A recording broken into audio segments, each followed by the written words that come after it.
सिद्धांत को कुछ अधिक स्पष्ट कीजिए। किस सिद्धांत को? प्रेम भक्ति नित्य सिद्ध भाव है। नित्य सिद्ध भाव की साधना कैसी हो सकती है, जो है ही नित्य सिद्ध?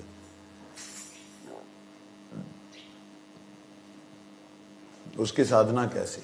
जब है एक वस्तु, एक वस्तु में एक वृत्ति है या उसका एक स्वभाव है। सूरज में प्रकाश है तो है, उसको क्या प्रकाशित करना?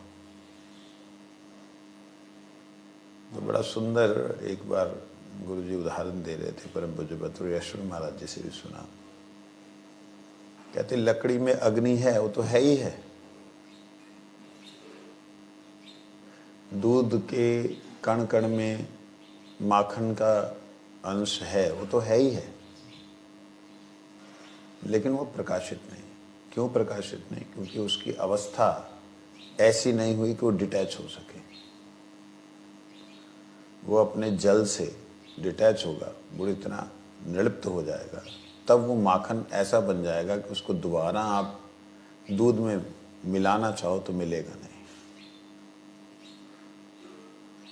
इसी प्रकार से ये प्रेम भक्ति का जो नित्य सिद्ध भाव है वो जीवात्मा में ओतप्रोत है, पूरा है, परंतु जीवात्मा में ये संसार रूपी जो एक लिक्विडिटी है, एक तरलता है, एक द्रव्यता है, संसार में ही प्रेम में मस्त हो जाना, तो उसको पहले तो जमाना है, दही की तरह जमाना है। कैसे जमाना है? कि जो जहाँ जिसके साथ हमारा संबंध है, ठीक है, भगवान की इच्छा से है, इस संबंध में मेरा कोई भी नित्यता नहीं है, कोई भी कैसा भी संबंध, वो सारे संबंध जो हैं एक बार साइलेंट करने। साइलेंट करने का मतलब होता है क्या? एकदम निर्लेप भाव से, निरासक्त भाव से, जैसे करते आए थे व्यवहार प्यार का, वैसे ही करना है। बदलाव उसमें कुछ नहीं हुआ, लेकिन निर्लेप हो जाना है, शांत हो जाना है। उसमें कोई आ रहा है या कोई जा रहा है, आने वाले का जाने वाले का एक जैसा व्यवहार, मतलब आया ठीक है, गया ठीक है, दुष्ट हुआ ठीक है। तो एक साक्षी भाव को प्राप्त होना। जब व्यक्ति ऐसे साक्षी भाव को प्राप्त होता है तब वह ब्रह्म भाव में प्रतिष्ठित होता है। ना शोचती ना कांक्षती समोहम सर्वभूतेषु, समान सभी भूत प्राणी में। तब उसके बाद में भक्त की कृपा से, भगवान के निजजन की कृपा से, हमारे अंतःकरण में भक्ति की बातों को सुन करके एक मंथन होगा। मंथन जानते हैं? मंथन होगा। उस मंथन में फिर जाकर के एकदम छटाई हो जाएगी, एक छाछ बन जाएगी और एक माखन बन जाएगा। माखन चोर को वही पसंद है। वो प्रेम भक्ति एकदम प्रकाशित होकर अलग हो जाएगी पूरी तरह। ये बात है। यहाँ पर ब्रजनाथ जी कहते कृपया और इसे स्पष्ट रूप से बोलिए, नित्य सिद्ध भाव कैसे है? बाबा जी महाराज कहते प्रेम भक्ति स्वरूप शक्ति की एक वृत्ति है, अतः वह अवश्य ही नित्य सिद्ध है। जड़बद्ध जीव के हृदय में वे प्रकट नहीं है। तन मन और वचन से उसे हृदय में प्रकट करने की चेष्टा की जाती है, उसी को साधना कहते हैं।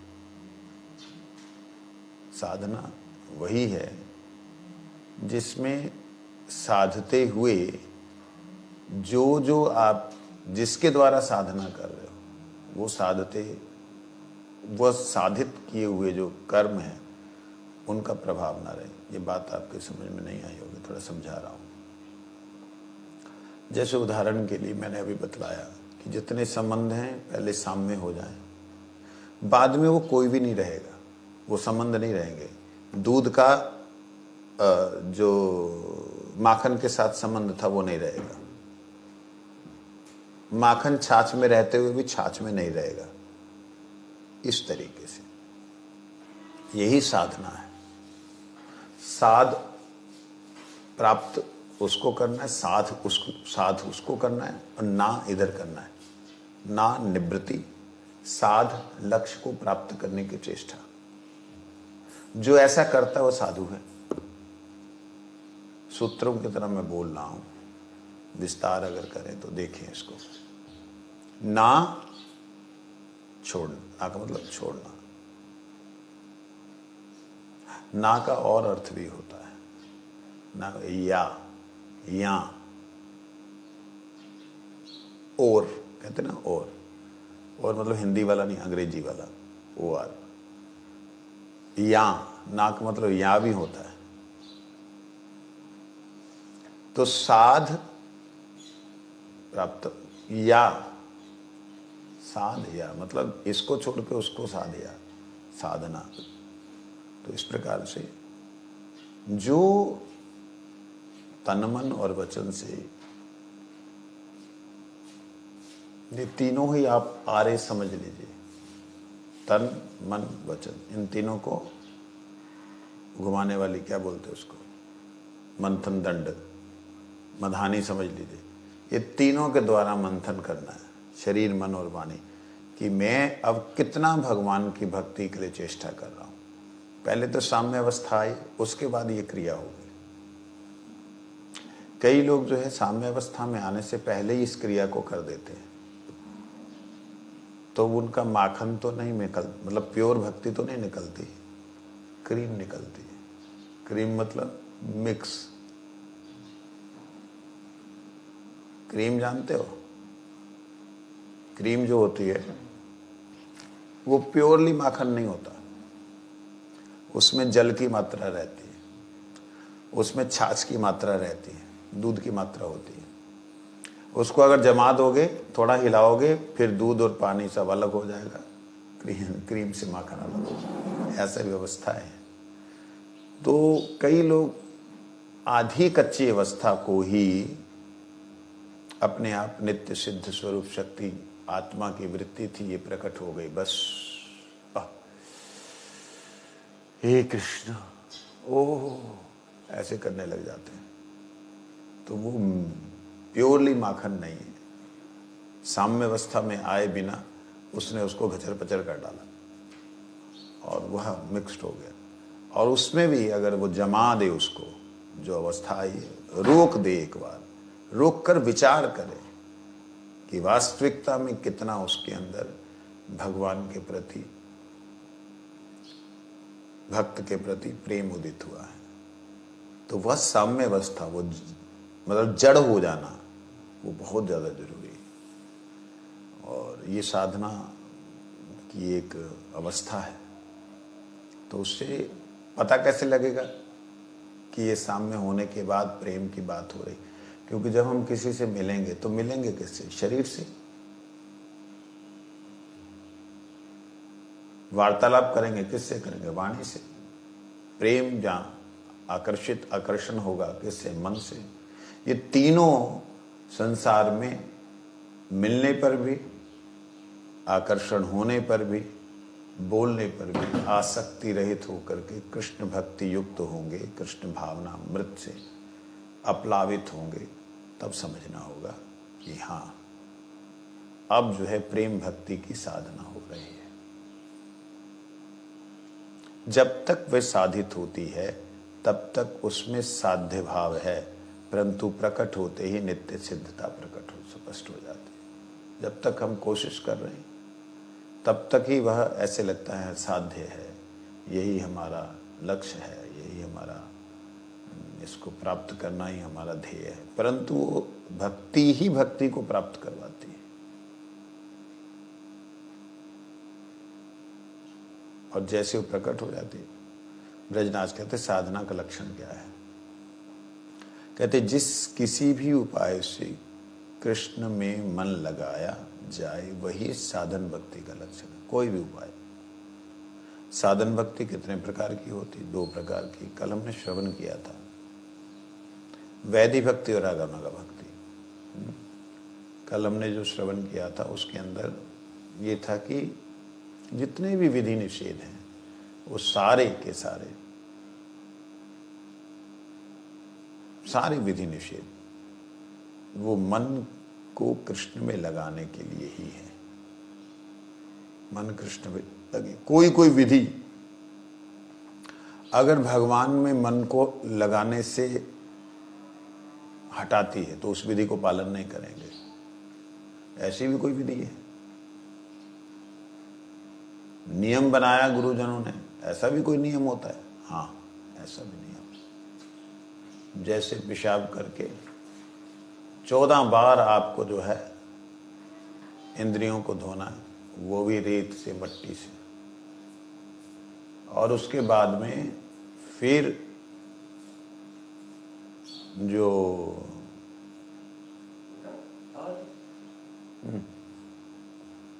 कथा के बाद फिर उसके बाद में चरणामृत दे देना, चरणामृत। फिर उसके बाद में जो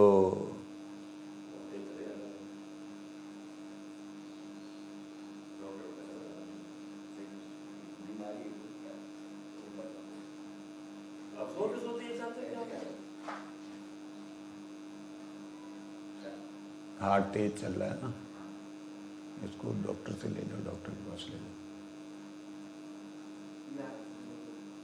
ऊपर देख रही बात है, बात करूंगा मैं ये सोच के। तो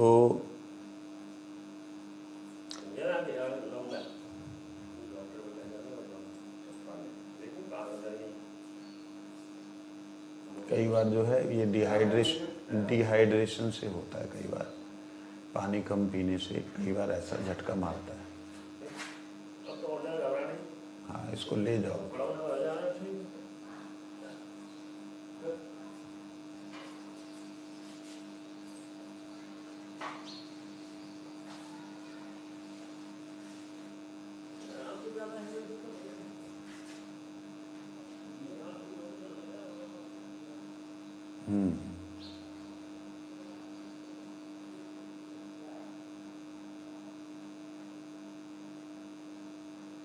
हाँ, विधि निषेध,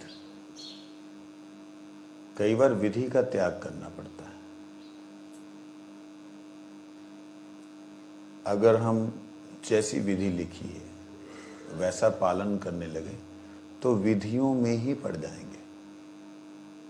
विधियों को हमारे गुरुजनों ने थोड़ा सा उनको निस्तारण किया, थोड़ा हटाया कि इन विधियों से क्या फायदा है। इन विधियों से शरीर की शुद्धि होनी है।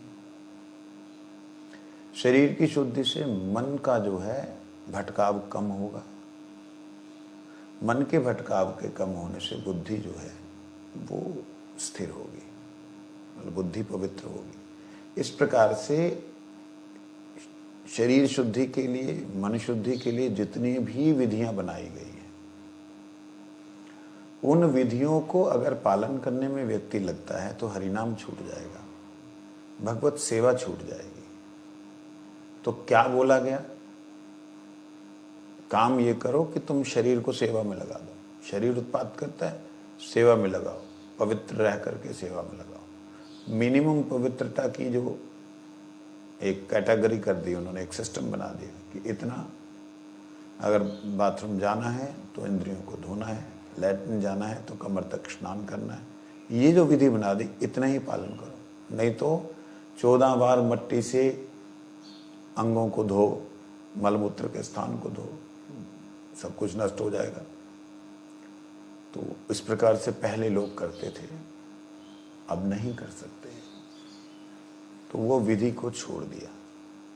निषेध था, बहुत कुछ निषेध था कि आप भगवान का नाम जो है बिना नहाए धोए, बिना कुल्ला किए नहीं ले सकते।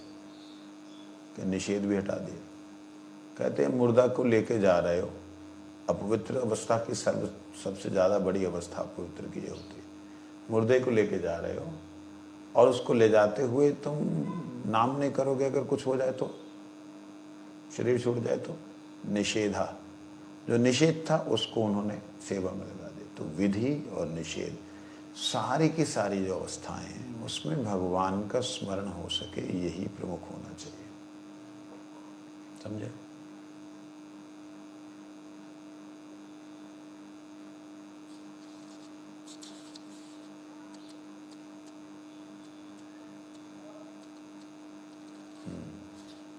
कल ये प्रश्न किया था ब्रजनाथ जी ने कि जो वर्णाश्रम का पालन, धर्म का पालन करते हैं, वो भक्ति साधना क्यों नहीं करते? वर्णाश्रम धर्म तो भक्ति की बात को प्रकट करते हैं। बाबा जी कहते हैं, श्री रूप गोस्वामी ने कहा है, शास्त्र विधियों का पालन करने वालों के बीच जिन लोगों की भक्ति के प्रति श्रद्धा उत्पन्न होती है, केवल उनको ही भक्ति में अधिकार होता है। शास्त्र विधियों का पालन करने वालों के बीच जिन लोगों की भक्ति के प्रति श्रद्धा उत्पन्न होती है, केवल उनका ही भक्ति में अधिकार होता है, हर किसी का नहीं। वैसे लोगों की वैध जीवन के प्रति आसक्ति नहीं होती।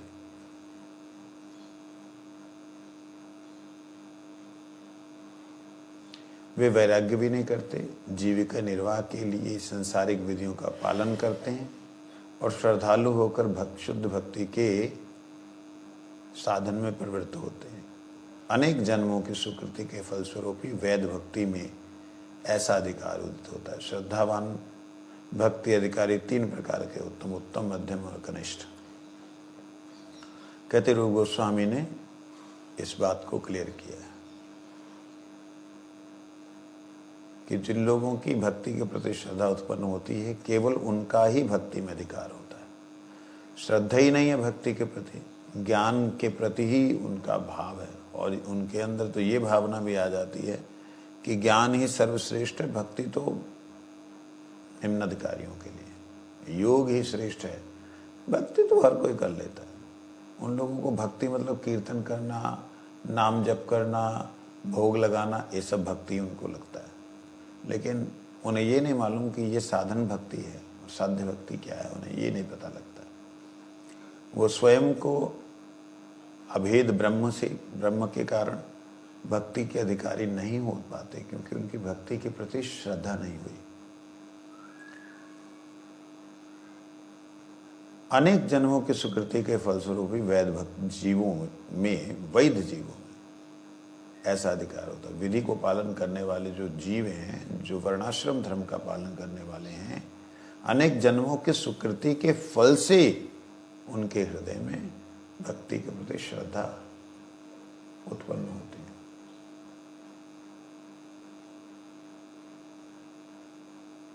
है। गीता में ऐसे जो श्रद्धालु हैं उनके लिए कहा गया है, आर्त जिज्ञासु अर्थार्थी ज्ञानी च भर्तृश्रवः।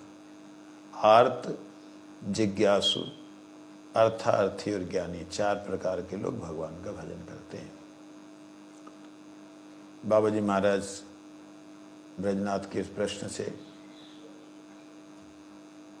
सुन करके जवाब देते हैं। गीता में जो कहा है, वे किस भक्ति के अधिकारी की बात की है? भजन 4 प्रकार के लोग करते हैं, वो कौन सी भक्ति है? तब भगवान की इस बात का जवाब बाबा जी महाराज देते हैं, आरती, जिज्ञासा, अर्थिता और ज्ञान, ये चारों जब साधु संग के प्रभाव से दूर हो जाते हैं, अच्छा, और अनन्य भक्ति में श्रद्धा उत्पन्न होती है, उसी समय वे भक्ति के अधिकारी होते हैं। कैसे भक्ति के अधिकारी होते हैं? जब ये ऊपर के चारों, तो भगवान ने फिर कैसे बोल दिया, आर्त जिज्ञासु अर्थार्थी ज्ञानी च भक्त चतुर्विधा भजन्ते माम, मेरा भजन करते। तो यदि वो भजन करते शब्द बोला गया, तो फिर तो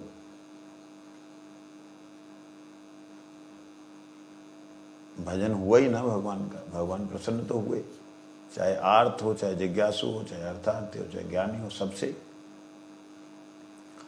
तो कहते हैं बाबा जी महाराज कि ये चारों जब साधु संग के प्रभाव से दूर हो जाते हैं, तब अनन्य भक्ति में श्रद्धा उत्पन्न होती है। चारों दूर होने चाहिए। आर्त कष्ट में भी कृष्ण से कष्ट की निवृत्ति के लिए, कष्ट से निकलने के लिए कोई भी प्रार्थना नहीं। कष्ट भी कृष्ण है। जिज्ञासु केवल वैज्ञानिक तथ्यों को लेकर के ही चर्चा करने वाला इससे भी निकल जाता है।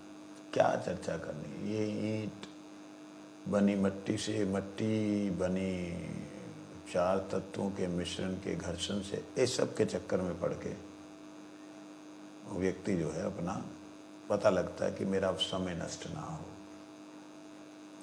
अर्थ अर्थिता जरूरत है तो इसलिए भगवान का भजन कर रहा है। तो जरूरत के कारण भगवान का भजन करता है। कोई चाहिए, वस्तु चाहिए, प्रभु आप इतना कर दीजिए, मैं इतना करूँगा। माँ मुरादें पूरी कर दे, हलवा बांटूंगी। माँ मेरी मुरादों को पूरा कर दीजिए, मैं हलवा बांटूंगी। अरे तेरी माँ जो है मुरादों को पूरा अगर ना करे तेरे कर्मानुसार तो हलवा नहीं बांटेगी। कहते पूरी तू दे, हलवा मैं दूंगी। माँ मुरादें पूरी, पूरी पूरी खाने वाली माँ मुरादें पूरी। माँ पूरी अर्थ का अनर्थ होता है ऐसे। माँ मुरादें पूरी तू पूरी दे, मैं हलवा बांटूंगी। हलवा पूरी का भोग। ऐसे अर्थ अर्थिता जो है इससे बाहर नहीं। और ज्ञान, जिस ज्ञान में स्वयं को अनुभव हो कि वो इस संसार का कोई भी तत्व नहीं, इस संसार में जीवित रहने वाला प्राणी नहीं है, इस संसार में आया है तब जीवन धारण किया है, अन्यथा वो तो चेतन है, वो तो जीवन धारण करने वाला जीव नहीं है। जो जीवन को धारण करता है, जो जीता है, उसे जीव कहते हैं। जीने का मतलब ही है कि मृत्यु आगे सामने है। अजर अमर, अजर अमर जो नित्य तत्व, उसको शब्द दिया गया आत्मा। आत्म तत्व में प्रतिष्ठित होने पर उसको अनुभव होता है कि मैं तो ब्रह्म ही हूं, मेरा कोई बंधन नहीं। इन ज्ञान, अर्थ अर्थिता, जिज्ञासा और आरती से निकल जाता है जब शुद्ध भक्त वैष्णव का संग मिलता है। गजेंद्र, शौनक आदि महर्षि, ध्रुव और चारों कुमार इसके उदाहरण हैं। जो सनक सनातन सनत कुमार हैं, ध्रुव जी, शौनक आदि महर्षि और गजेंद्र।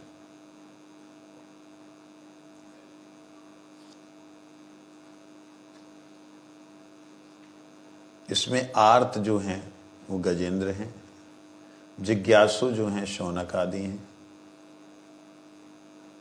और ध्रुव जी जो है अर्थ अर्थिता के हैं, और चारों कुमार जो हैं ज्ञानी हैं। इस प्रकार से यहाँ पे उदाहरण दिया है। गजेंद्र को जब तब तकलीफ हुई थी कि अब तो गया, अब गया, अब गया, अब गया, तो उन्होंने बुलाया। जिज्ञासु शौनक आदि ऋषियों ने भगवान को पहले यज्ञ इत्यादि कर रहे थे, करते करते उनके हृदय में आया कि अब जो है जिज्ञासा होनी चाहिए, जानना चाहिए। हम इतने सालों से, हजारों सालों से यज्ञ कर रहे हैं, हमें तो परमात्मा नहीं मिले। वो जिज्ञासु होने के साथ साथ ही सुखदेव जी, सूत गोस्वामी ने उनको सुखदेव जी का प्रसंग सुनाया और मुक्त हो गए सारे। तो जिज्ञासु, अर्थार्थी ध्रुव जी भगवान का भजन करने के लिए गए थे कि मैं पिता से ही बड़ा राज्य प्राप्त करूंगा। भगवान का दर्शन होने के बाद हालांकि उसके इनके हृदय से निकल गया ये भाव कि मेरे को नहीं चाहिए, नहीं चाहिए। भगवान कहते आया जिसके लिए था, ले अब उसको। हजारों साल तक उसको राजा बनना पड़ा। फिर उसके बाद है ज्ञानी, चारों जो राजकुमार, मतलब सनक सनातन सनत कुमार हैं, ये ज्ञानी थे। ये आत्मा आनंद में विभोर, ये भी भगवान में शरणापन्न हुए जब उनको उनके चरणों की तुलसी की सुगंध मिली।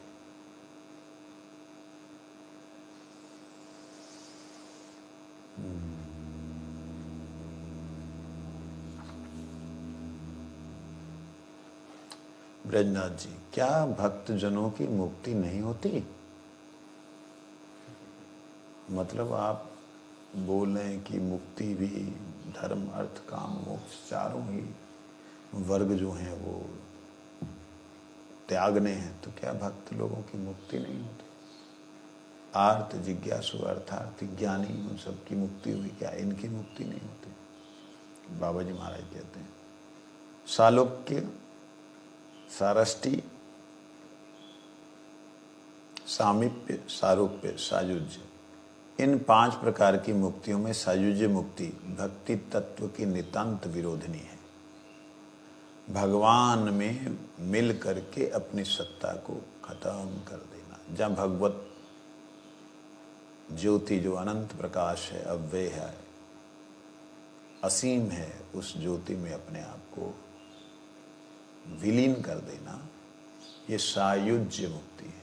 सायुज्य, उसमें युजित हो जाना, उसमें जुड़ जाना, एक हो जाना, ये भक्ति तत्व का नितांत विरोधिनी है। बाकी अतएव भगवत भक्त इसे कदापि स्वीकार नहीं करते।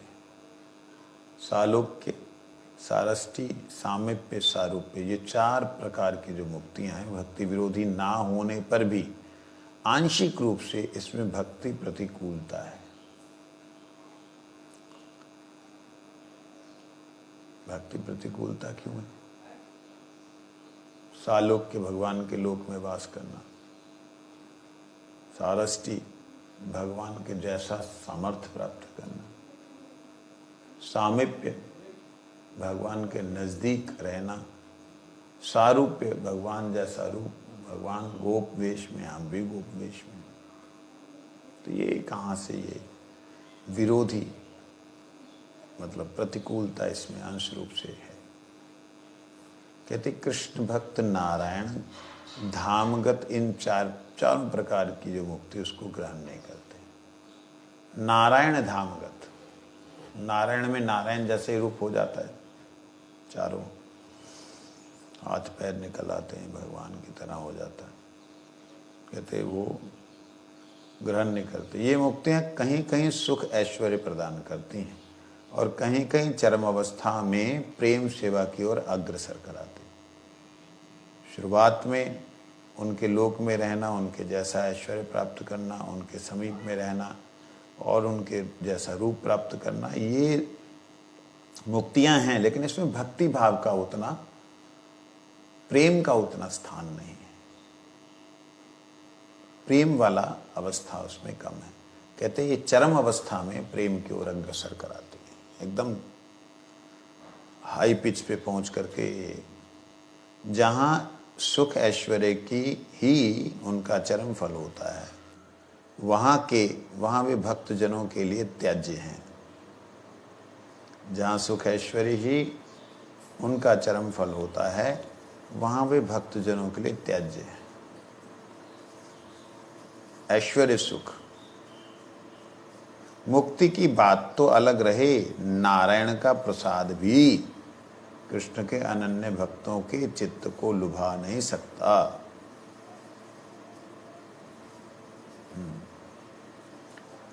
मुक्ति तो दूर, नारायण का प्रसाद भी कृष्ण भक्तों, श्री कृष्ण के अनन्य भक्तों के चित्त को लुभा नहीं सकता, क्योंकि नारायण और कृष्ण स्वरूप में सिद्धांत की दृष्टि से कोई भेद ना होने पर भी रस की दृष्टि से कृष्ण रूप का उत्कर्ष सिद्ध, नित्य सिद्ध है। यहाँ पे जो एक बात कही है, ये आप लोगों के लिए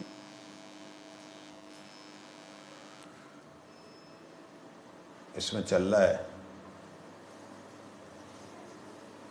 ये आपके लिए, हमारे लिए नहीं है। ये है जो गोपियां हैं,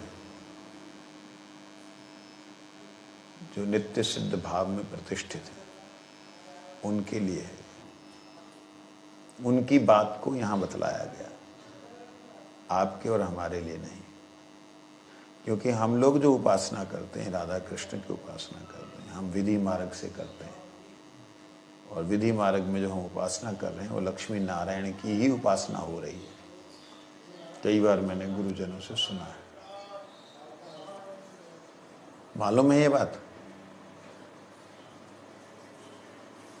कि जो उपासना है वो लक्ष्मी नारायण की ही उपासना है।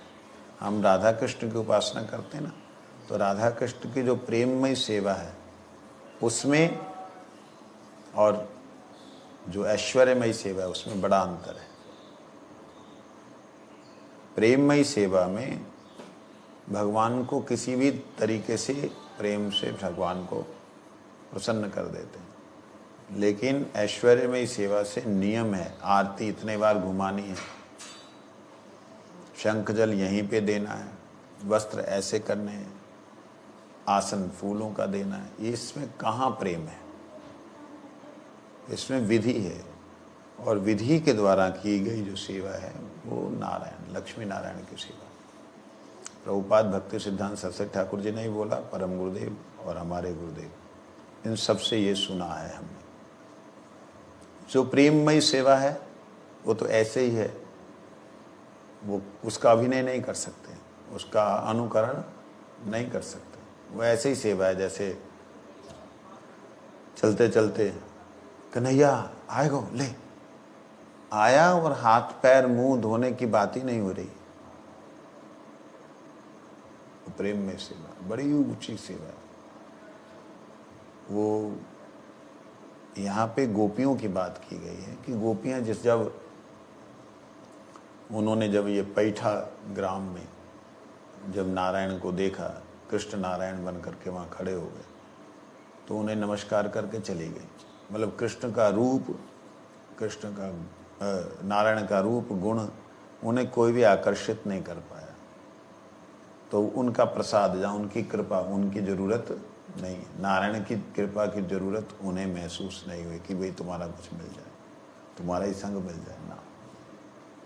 क्या कहते हैं, श्री कृष्ण का जो प्रेम है उत्कृष्ट है, ये बात गोपियों को मालूम है। आप लोगों का इस प्रकार से करना अनुचित है। परंतु हाँ, जहाँ कर्मकांड के अनुसार किसी भी देवी देवता की, यहाँ तक कि मैं कहूँगा कृष्ण की ही भी उपासना हो रही हो, जहाँ पे कोई कामना लेकर के कोई यज्ञ अनुष्ठान चल रहा है, वहाँ उपासना कृष्ण की दिखलाई दे रही है, लेकिन सकाम उसमें बिल्कुल प्राबल्यता दिखलाई दे रही। आप सम्मान कीजिए प्रसाद का, आप लीजिए। संतों के यहाँ पे आई हुई कोई भी वस्तु जो भिक्षा में प्राप्त होती है उसमें दोष नहीं होता है। परंतु कोई एक व्यक्ति यज्ञ अनुष्ठान इत्यादि करवा रहा है तो उसके कर्मों का फल आपको बांटना पड़ेगा। तो क्वेश्चन हो सकता है, जो बाकी लोगों के यहाँ से भिक्षा के रूप में आया, बहुत सारा अलग अलग जगह से आया, उसका कहते उसका कोई भी कर्म का फल नहीं होता। क्यों नहीं होता? क्योंकि उसमें कर्ता का अभिमान नहीं होता कि मैंने ये अनुष्ठान करवाया, मैंने ये यज्ञ करवाया, मेरा छोटा सा कण भगवान की सेवा में लगा है, या मैंने छोटा सा कुछ दिया है, तो उसमें अभिमान नहीं होता कर्तापन का। और जहाँ कर्तापन का अभिमान ना हो तो उसके कर्मों का फल का बंटवारा भी नहीं होता। पुण्य मिल सकता है उसको अगर सकाम है, भक्ति मिलेगी अगर भक्त है। जो भी कर्म अनुष्ठान किया जाता है कृष्ण के लिए किया गया तो भी ऐसे ही, नारायण के लिए किया गया तो भी। नारायण के लिए अगर इस प्रकार से किया गया, मान लो हम लोग तिरुपति बालाजी गए, वहाँ भगवान कृष्ण का नारायण स्वरूप है, वहाँ प्रसाद नहीं लोगे? महाप्रभु ने लिया नहीं प्रसाद? नहीं, नारायण है, नरसिंह है, नहीं लोगे? नहीं, वो तो नारायण है। यहाँ पे अच्छे ढंग से समझना होगा।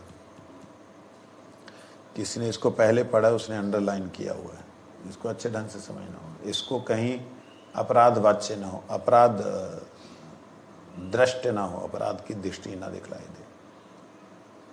तो ब्रजनाथ जी कहते क्या, आर्य कुल में पैदा होकर वर्णाश्रम की विधियों का पालन करने वाले व्यक्ति ही भक्ति के अधिकारी हैं। आर्य कुल का मतलब हमारे जो भारतवासी हैं, क्या यही भक्ति के अधिकारी हैं?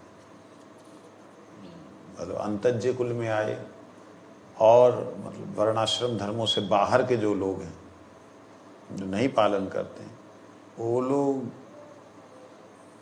क्या अधिकारी नहीं? बाबा जी कहते हैं भक्ति में मनुष्य मात्र का अधिकार प्राप्त करने की योग्यता। मनुष्य तो छोड़ो, पशु पक्षी भी कर सकते हैं। कैसे कर सकते हैं पशु पक्षी? एक आपने पक्षियों का एक बहुत बड़ा आलय बना दिया, घर बना दिया, जिसमें पक्षी आ जा सकते हैं, ठीक है। उसमें आपने बहुत सारे पक्षी के लिए अलग अलग घर से बना दिए, उसमें वो लोग आते हैं, रहते हैं, उड़ते हैं, जाते करते हैं। अब वही पक्षी जब कीर्तन सुनेंगे, वही पक्षी जब ठाकुर जी का प्रसाद पाएंगे, उनकी सुकृति नहीं होगी? सुकृति ही भक्ति की जननी है। सुकृति होगी उसकी, वो सुकृति भक्ति उन्मुखी सुकृति है। सवेरे सवेरे जब उठेंगे, चिक चक करेंगे, तो ठाकुर जी को उठाने से पहले ठाकुर जी की लीलाओं में ऐसा होता है ना, वृंदा देवी जो है व्यस्त हो करके, क्या व्यस्त वृंदा देवी, देखिए अरुणोदय वृंदा देवी व्यस्त है, कुंजे नाना रव कराइला, कुंज में नाना तरह की वो रव कराती। रव मतलब कलरव, चिड़ियों की, तोतों की आवाज। सुखशारी पद्य सुनी उठे राधा नीलमणि। तो ये भक्ति के अधिकारी नहीं है क्या? है? जीव मात्र ही कृष्ण भक्ति का अधिकारी है। ऐसा नहीं है आर्य कुल में हुआ जन्म। ब्रजनाथ जी कहते यदि ऐसी बात है तब वर्णाश्रम में स्थित व्यक्तियों के दो कर्तव्य दिखाई देते हैं, एक वर्णाश्रम की विधियों का पालन करना और दूसरा शुद्ध भक्ति धर्म का पालन करना। परंतु वर्णाश्रम के बहिर्भूत व्यक्तियों का केवल एक ही कर्तव्य दिखलाई देता है, भक्ति के अंगों का पालन करना। ऐसी दशा में वर्णाश्रम धर्म में स्थित व्यक्तियों को अधिक कष्ट झेलने पड़ते हैं, क्योंकि इन्हें कर्मांग और भक्त्यांग दोनों का पालन करना पड़ता है। ऐसा क्यों? बाबा जी महाराज कहते हैं शुद्ध भक्त अधिकारी व्यक्ति वर्णाश्रम धर्म में स्थित होने पर भी केवल भक्त्यांग पालन करने के लिए बाध्य है। प्रश्न किया, जो वर्णाश्रम धर्म का पालन कर, ब्राह्मण क्षत्रिय वैश्य शूद्र होकर के अपने अपने वर्ण में विवाह करना, अपने अपने वर्णानुसार चलना, अपने अपने आश्रम के अनुसार नियम पालन करने, इस प्रकार से जो करता है उसको तो बड़ा कष्ट होता है। ब्रह्मचारी है, स्त्री को नहीं छूना, सन्यासी है, चरण स्पर्श नहीं कराना, इत्यादि इत्यादि बहुत कुछ है। तो ये सारा कुछ जो विधियां हैं, इन सारी विधियों को पालन करते हुए कष्ट भी होता है और भक्ति के अनुकूल कार्य भी करें। इससे बेटर तो वो दूसरे वाला नजर आता है जो वर्णाश्रम धर्मी भी नहीं है, उसको पता ही नहीं है ब्राह्मण क्षत्रिय वैश्य शूद्र क्या होता है, कैसे विवाह करना, किससे विवाह नहीं करना। प्रेम हुआ बस शादी कर ली, चलो भाई वर्णाश्रम धर्म का उसको तो कोई लेना देना नहीं। आश्रम में गृह भी, गृहस्थ हुआ भी, लेकिन नई इच्छा हुई, छोड़ दिया, चलो वैरागी बन गए, तो बढ़िया तो वही है कि सीधा भक्ति के मार्ग पे चल रहे हैं। क्यों?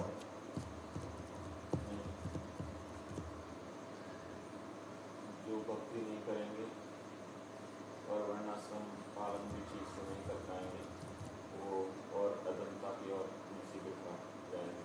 इसके लिए भक्तों को भी वर्णाश्रम का पालन करना चाहिए, आदर्श स्थापित करने के लिए, चाहे जरूरत हो या नहीं। ये बात है। कहते शुद्ध भक्ति अधिकारी व्यक्ति वर्णाश्रम में स्थित होने पर भी केवल भक्त्यंग पालन करने के लिए बाध्य है। शुद्ध भक्त अधिकारी है, वर्णाश्रम में रहते हुए अपने अपने वर्ण का, आश्रम का पालन करते हुए केवल शुद्ध भक्ति का ही करने के लिए बाध्य है। उसे शुद्ध भक्ति के अंग ही पालन करने हैं। भक्त्यंग का पालन करने से कर्मांग पालन अपने आप हो जाता है। भक्ति अंग पालन करने से अपने आप कर्मों का कर्म हो ही जाते हैं, शुद्ध कर्म होते हैं। भक्त तो वैसे ही जो कर्म करता है उसमें कहीं भी भक्ति करता है, उसमें कहीं भी अलग से कर्म शुद्ध करने की जरूरत नहीं होती। जहाँ कर्मंग भक्ति से स्वतंत्र हैं अथवा भक्ति का विरोधी है। जो कर्मंग भक्ति से अलग है या भक्ति का विरोधी, वहां पर कर्मंग पालन नहीं करने से कोई दोष नहीं होता। जहां भक्ति से कर्मंग स्वतंत्र है अथवा भक्ति का विरोधी है, वहां पर कर्मंग का पालन नहीं करने से दोष नहीं लगता। जो कर्म भक्ति के साथ नहीं जुड़ा हुआ, जिस कर्म में भक्ति नहीं दिखलाई दे रही है, भक्ति से अलग दिखलाई दे रहा है, जैसे हम लोग मेडिकल कैंप लगाते हैं, वो मेडिकल कैंप भक्ति से अलग दिखाई दे अगर, तो उस मेडिकल कैंप को पालन ना करने से कोई भी,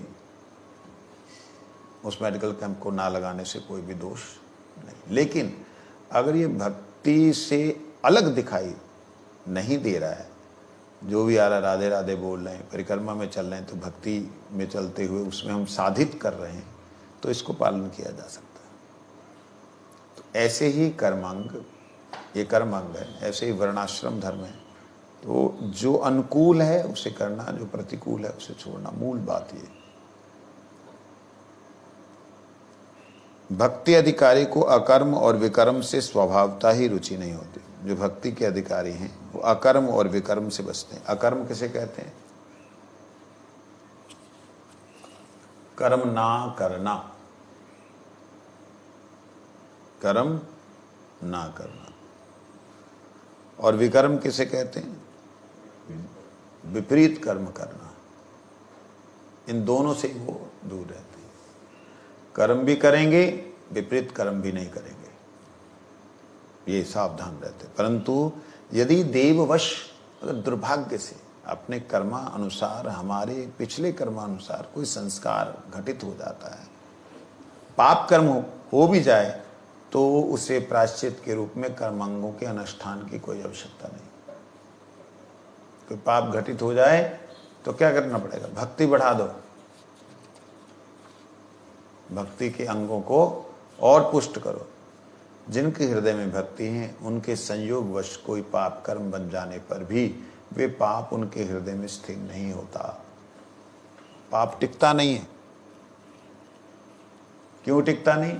दुर्भाग्यवश हुआ है, वो अभ्यासी नहीं हो जाता पाप का, उस पाप कर्म का। वो हो गया, उसके आगे निकल जाता है नहीं, अपना हृदय में पश्चाताप, खूब पश्चाताप करता है,